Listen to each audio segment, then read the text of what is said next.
E tem um negócio interessante até de se comentar, né? Quando o Collor assumiu o governo, a primeira coisa que ele fez foi mudar o padrão monetário, né? Ao mudar o padrão monetário, ele tirou o cruzado e instituiu novamente o cruzeiro. O que ele fez? Ele encurralou todas as aplicações, menos as ações. Então, para quem diga que as ações não têm garantia, elas têm uma garantia maior do que a poupança e uma segurança ainda mais intensa. Eu, por exemplo, não fui afetado. Eu tinha ações, fiquei com as ações, estou com elas até hoje, ganhando, tá entendendo? E teve muita gente que perdeu dinheiro. Eu não interpreto nenhuma análise sobre a bolsa. Primeiro, porque você não compra e nem vende ações da bolsa. Você compra ações de empresas. Então, eu me preocupo sim com o desempenho das empresas. E você tem, nesse contexto todo de negociação, você tem boas, mais ou menos, e ruins empresas. O importante é você selecionar as boas e investir. Só que o pessoal interpreta que investir nas ações, investir no mercado, é coisa que talvez possa ser de um ano. Não é. O investimento é enquanto a empresa estiver gerando bons resultados. Eu tenho, por exemplo, ações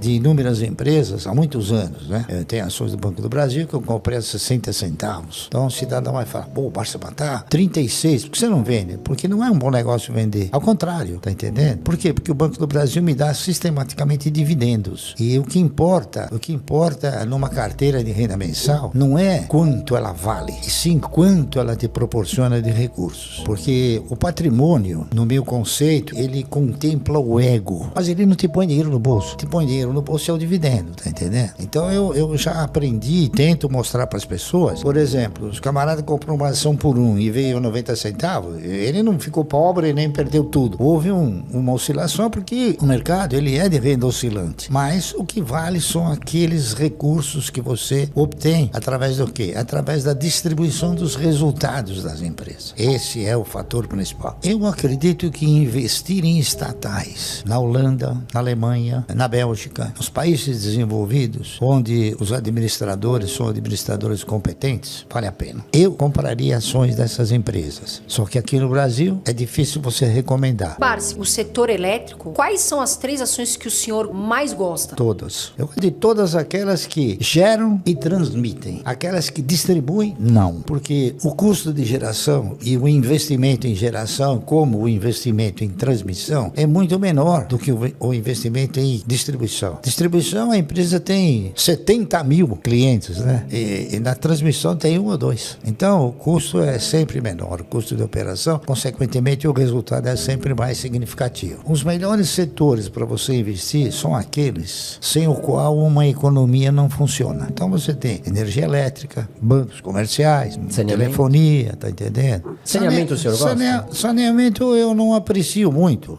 Saneamento aqui no Brasil ainda tem muito lugar que tem fossa, né? Então, o investimento em saneamento, como ele é feito mais ou menos, a maioria por estatais, o que você coloca embaixo da terra não gera voto. Aprecio bastante empresas que desenvolvem atividades que você paga sem consumir. Por exemplo, energia elétrica, você paga todo mês. Mas aí você fica 60 dias fora e não consome. Você chegou, a conta está lá. Você está pagando sem consumir. Seguro é a mesma coisa. Seguro, você faz um seguro e reza para que não haja um sinistro. Então você está pagando por uma coisa que você não deseja que aconteça. O Warren Buffett, por exemplo, ele é fanático por empresas de seguro, exatamente por causa desse detalhe, que é um bem que você paga sem consumir. Eu não fico todo dia, recebi esse dividendo, recebi aquele. Quando chega no final do exercício, aí que você tem um impacto. Aí você pega tudo aquilo que você recebeu de dividendo e fala, pô, eu ganhei tudo isso. Então você tem aquelas que estão na primazia e aquelas que estão na rabeira, né? Lamentavelmente, a Itaúsa está na rabeira. Por quê? Porque a Itaúsa, ela foi, ao longo do tempo, foi ampliando a sua base acionária e ela ficou com uma base acionária acima, talvez, daquilo que